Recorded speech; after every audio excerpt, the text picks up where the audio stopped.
Any boobs. Oh no, is that a crack in the sun? Oh no! The sun is cracked!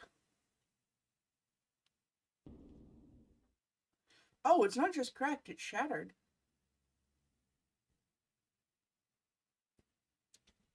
That's a thing.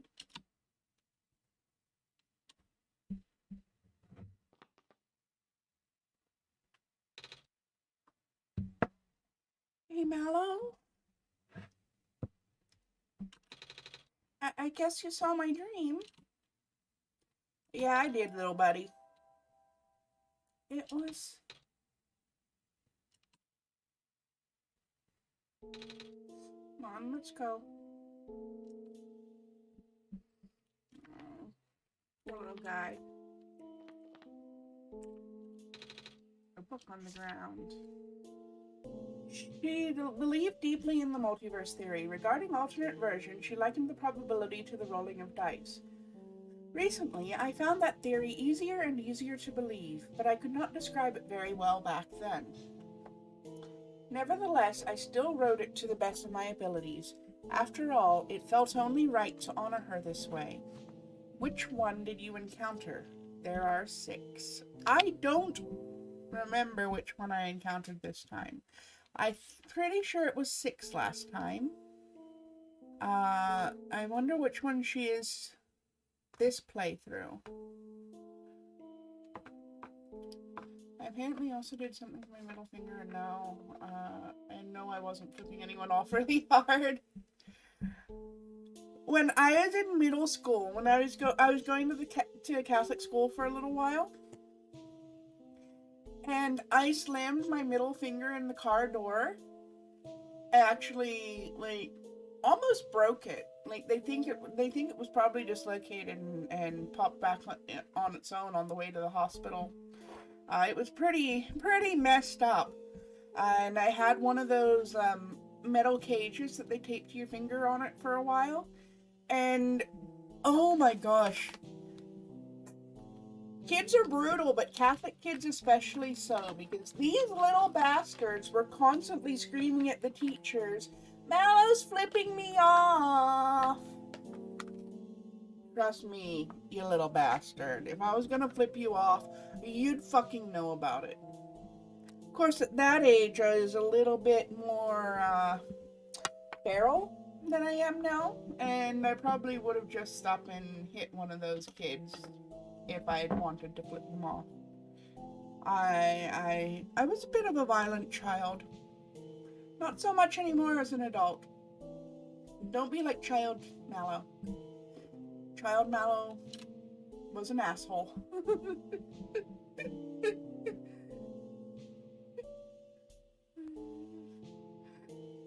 Headset can confirm. Headset's known me since I was a kitten. I could be a bit of an asshole. I didn't exactly have an easy life as a child, though, either, so. Oh my gosh. My nose is so full of crap right now. I hope I'm not catching a cold. My sinuses are...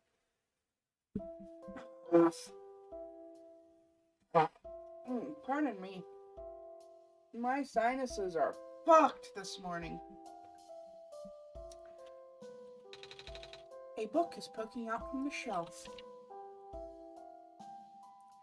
Thankfully, Dr. Silverpoint's team was able to replicate our prototype. On the right is an updated sketch of some of the modifications of the external design.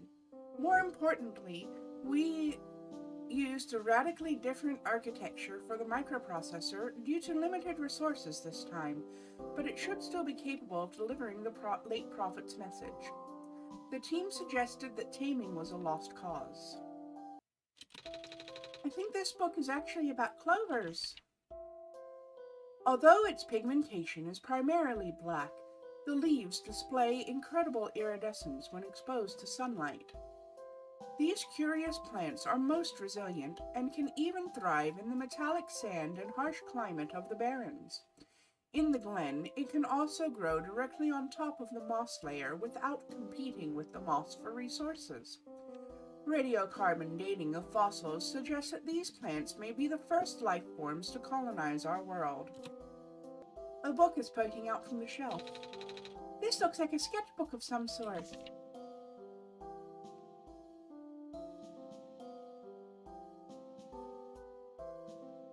Wednesday. The 22nd day of the 45th month of the 910th year, I guess? Another still life of some objects on my desk. Still not very good, but Silver can recognize the objects at least.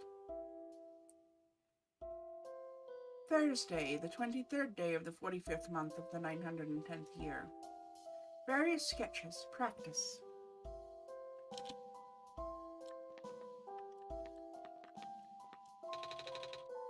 Another fruitful visit to the great prophet today.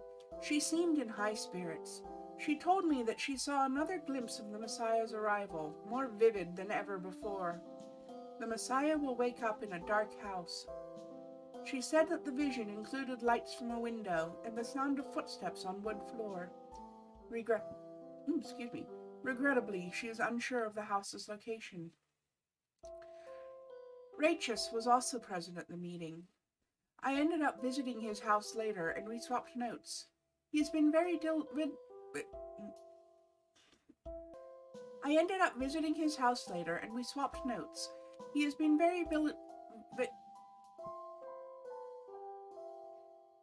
vigilant. That's one of those words I can only pronounce when I'm not directly looking at the way it's spelled for some reason, even though it's spelled exactly how it sounds. He's been very vigilant on recording the prophet's day-to-day musings, and his writing has been significantly more legible lately. His children were endearing as ever. The older child, Calamus, has expressed an interest in reading. I offered to teach him as I did his father.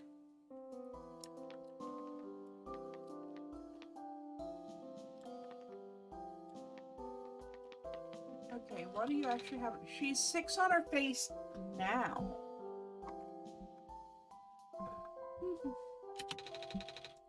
And just finished translating this book for you. That was fast. What can I say? I'm all that and a bag of chips. She's kind of a cross between Fonzie and a Valley Girl.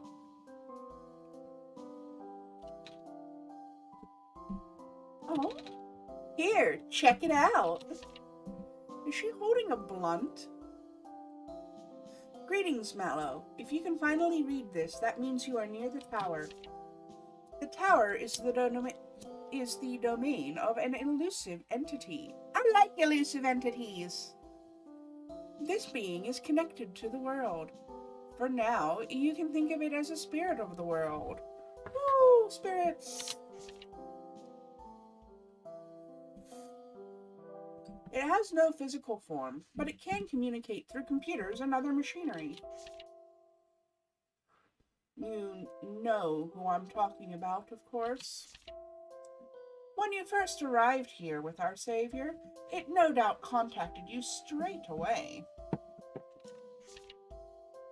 Through its own means, the entity will guide the both of you to the tower. It's got a rather bad attitude, but then again, so do most computers that realize that I can actually make them do what I want them to. The entry room is at the tower's base. Not only do you need the sun there, but also 3 pieces of the previous sun.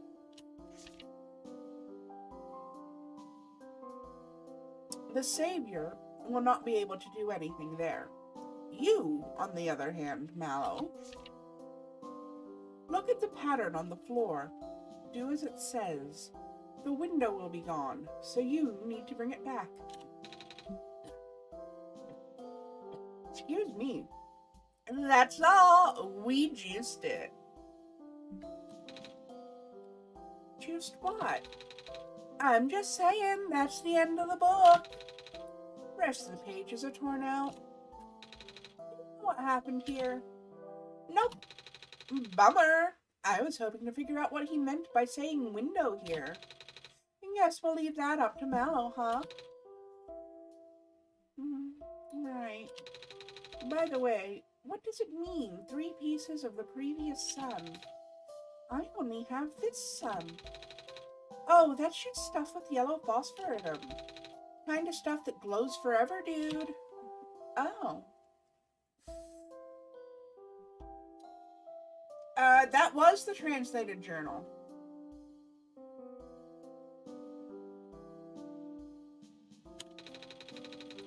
I do have a piece of amber and a feather. They're both glowing yellow. Hey, now that's what I'm talking about. Hold up. You only have 2. But we cool. I got you covered, little fella. Here you go. It's a dice. Well, it's a die. But it's a dice.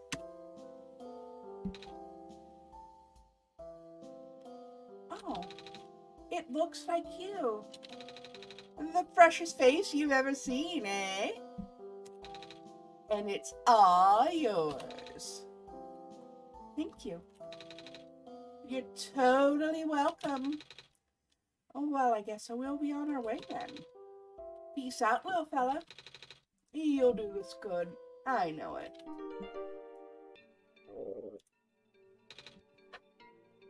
Oh yeah, I can get the pancakes now too. Do you remember where the cafe is? Yes, I do. You sound more than a little hungry there, Nico.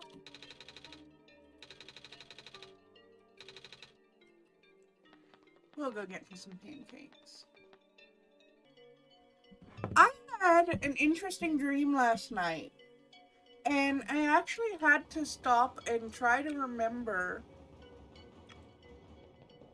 for myself if what I was dreaming about actually was an episode of Star Trek. Because I couldn't remember at first. It was really weird, okay? It was, and the dream was based on an actual episode. I did eventually remember the episode. But I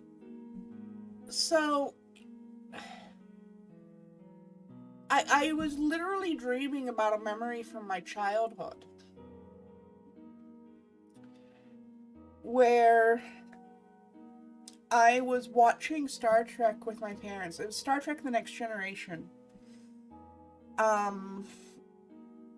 And everybody was like on the holodeck having some sort of party. I don't remember why they were having this party.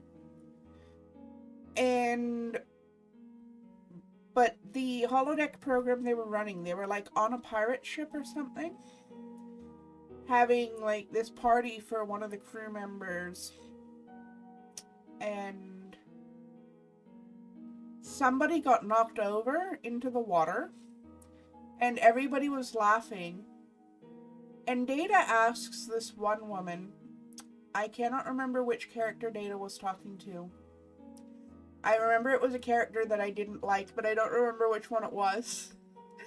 And he asks her, why is everybody laughing? And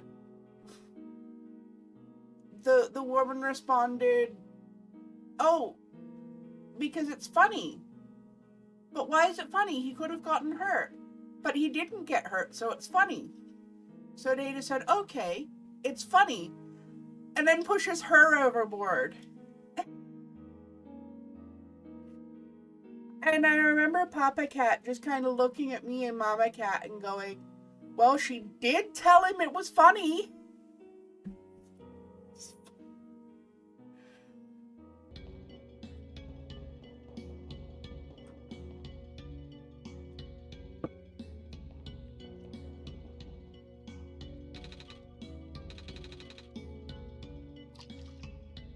Alright. Because of the medicated water, the plant has sprouted a tiny leaf. Good luck, little plant. Yay.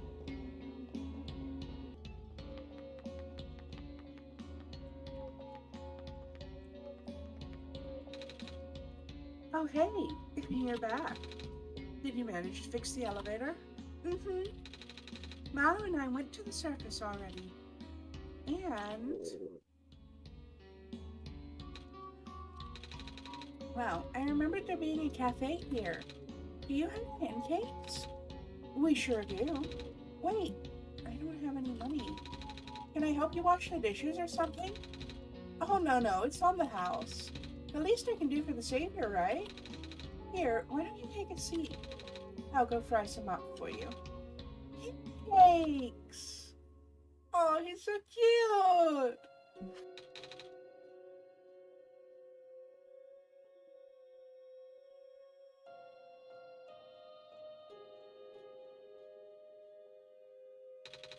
Thank you so much. No problem. You look really hungry. Yeah, I thought this would be my last chance to eat something before I go in the tower. Gotcha. So, I guess pancakes are your favorite food? Mm-hmm.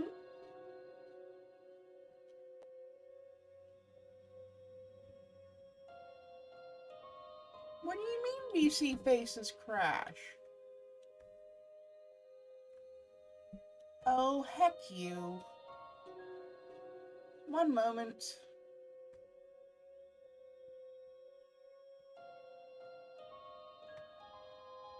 A little longer than a few minutes later. Hey, I'm back! Let's not crash again now, shall we, computer? Thank you. You're a good little beastie.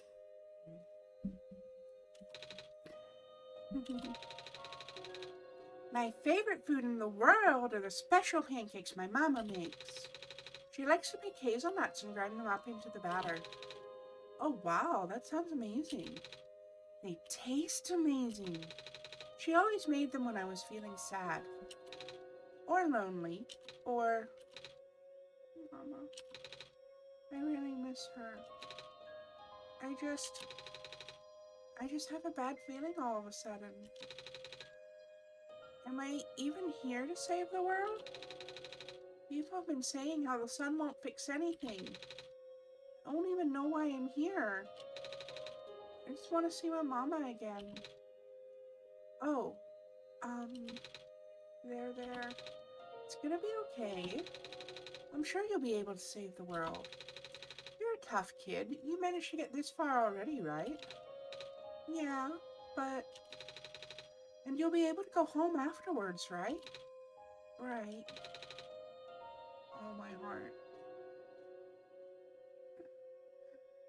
Because I know a decision's gonna have to be made.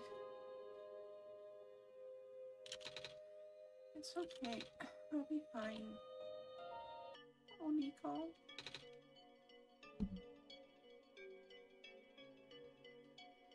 Poor baby.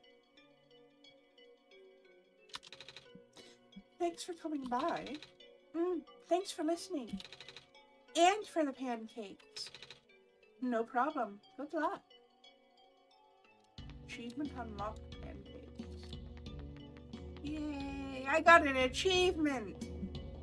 I don't know what for, but I got an achievement!